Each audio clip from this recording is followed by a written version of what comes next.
So, why are trucking accidents so deadly?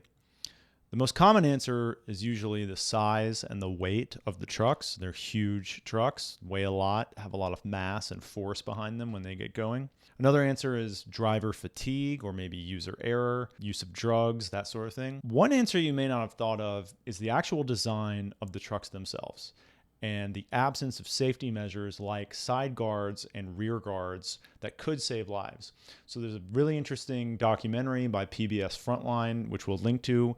You should check that out, about efforts by the trucking lobby, insurance companies, and industry trucking manufacturers to limit the requirements that trucks have safety measures that could save lives.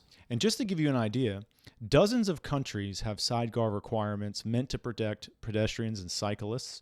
Japan first mandated them in 1979. In 1986, the United Kingdom did too.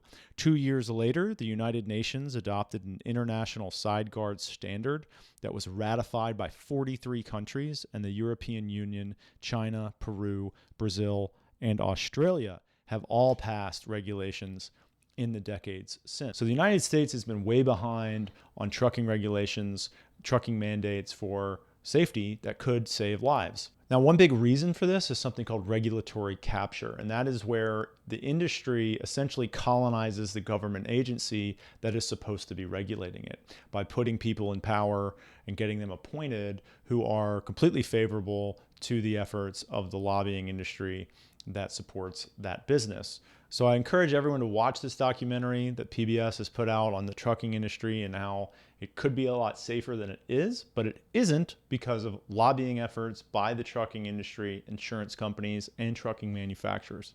Thanks so much for watching.